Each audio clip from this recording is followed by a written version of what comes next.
嗨，大家好，我是爱做美食的于姐。上一期呢，我给大家分享了转化糖浆，这一期呢，就用自己做的转化糖浆来给大家分享一个蛋黄月饼的做法。家里没有烤箱的，用电饼铛也可以做哟。下面请跟我一起来操作吧。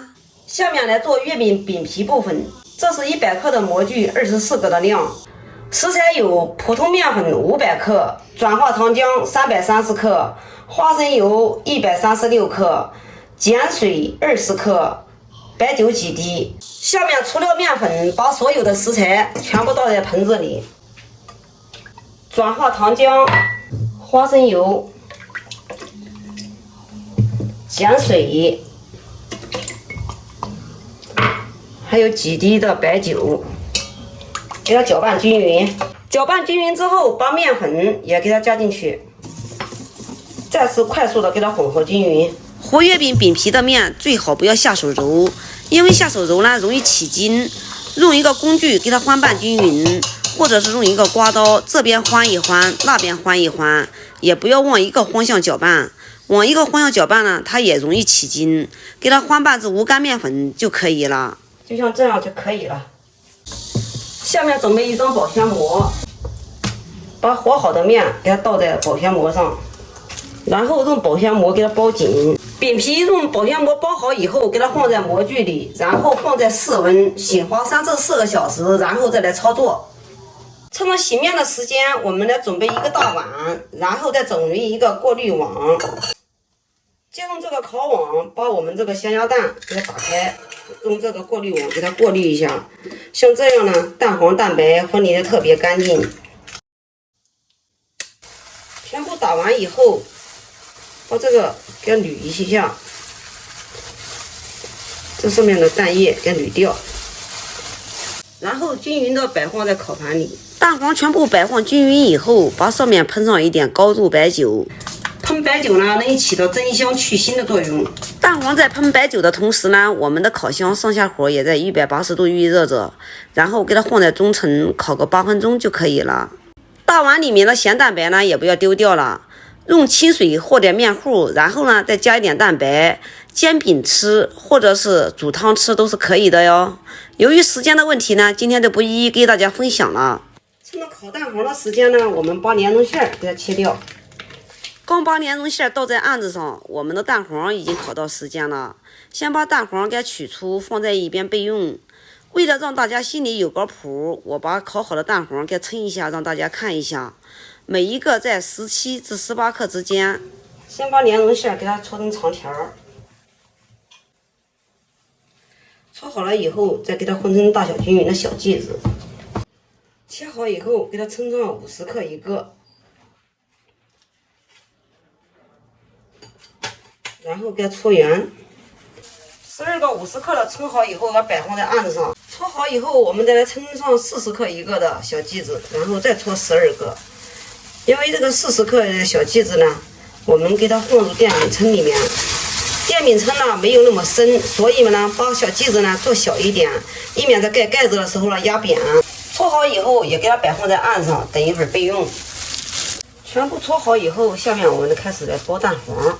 首先呢，把这个莲蓉馅给它按一个窝窝，把我们烤好的蛋黄给它放进去，然后用虎口收拢法，这个是非常的好包，这样一搓就可以了。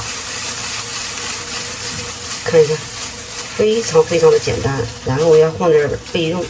包蛋黄的这个莲蓉馅啊，它其实就是一个白豆沙，这是我买的成品。以后呢，我会给大家详细的分享它的做法。其实呢，它就是一个白芸豆加莲子做的，莲子呢占30%，芸豆呢占70%。因为莲子太贵，成本太高，有条件的话也可以做全莲子的哟。蛋黄全部包好以后，我们的饼皮也已经醒发好了。现在呢，把它拿出，把保鲜膜切掉，然后给它分成大小均匀的小剂子。小剂子切好以后，最好用一个电子秤给它称一下。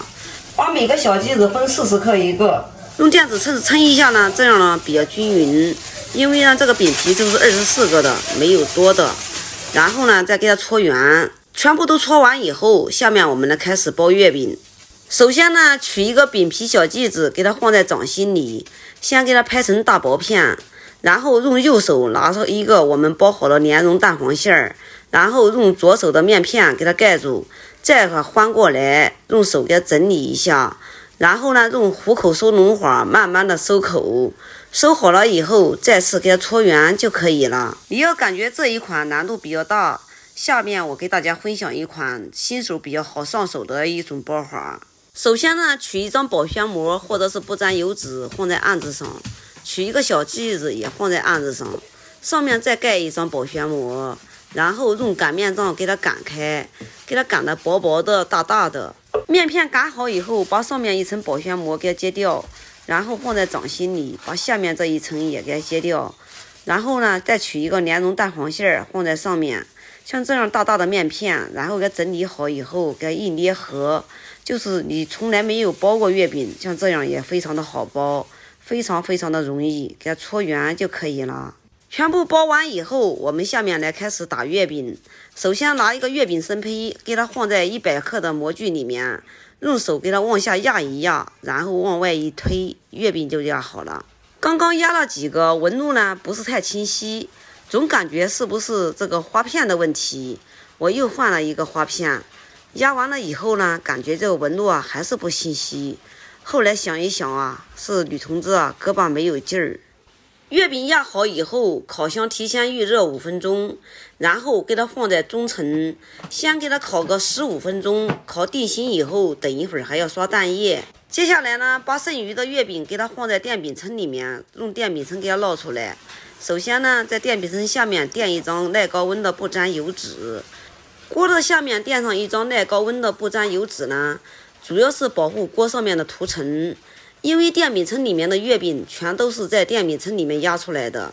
月饼压好以后，盖住盖子，开上下电源，先给它烙上2分钟。趁到这个时间呢，我们先打一个鸡蛋，只取蛋黄，然后呢，在蛋黄里面加几粒盐。加盐的蛋黄呢，它容易变稀，刷得更加均匀。蛋黄打好以后，给它放在一边备用。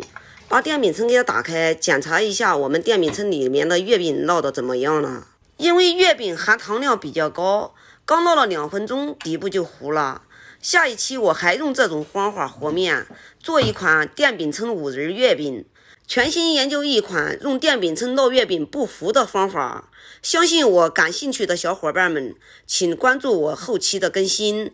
烤箱的月饼呢，烤15分钟后，等定型以后给它取出，刷上蛋液，刷好了以后重新再放回去，再烤个10分钟就可以了。烤箱的温度呢，只是提供给大家一个参考，具体温度呢，还是根据你家的烤箱来定。把剩下来的蛋液刷在电饼铛里面的月饼上面。其实自己做自己吃啊，没有必要刷蛋液。刷蛋液呢，主要就是一个增亮增黄的效果。我们这个转化糖浆呢，熬得漂亮，就是不用放蛋液，也是色泽金黄哦。冲到2分钟以后，我就把下盘关住，光用上盘烤的。现在烤至金黄就可以出锅啦。大家不要担心电饼铛烙不熟的问题，因为月饼饼皮非常的薄，就是外面一层薄层烤熟就可以了，里面的蛋黄和莲蓉馅都是熟的。它唯一的缺点呢，就是下面有一点糊。下一期呢，我要下功夫研究出用电饼铛烙月饼烙至金黄不糊的方法。按我这种方法做出来的月饼饼皮呢，回油是特别的快，刚烤出来的呢，外皮是硬的，室温放上1个晚上，早上起来饼皮软软的。月饼呢，已经室温放了1个晚上，这几个底部有点糊呢，是昨天吃剩下来的电饼铛烙的。接下来呢，让大家看一下，表面回油回的非常的软哦。昨天刚烙出来的，表面是硬邦邦的，今天就软了。掰开一个让大家看一下，里面诱人的蛋黄，你想不想吃啊？下面这一烤盘呢，是用烤箱烤的，表面呢也是非常的软。接下来呢，切开一个让大家看一下，因为是自己做的馅料比较新鲜，闻起来也是非常的香甜，吃到嘴里馅料十足，比买的好吃多了。有空你也试试吧。好了，今天的视频就给大家分享到这里吧，感谢您的观看，我们下期再见啦。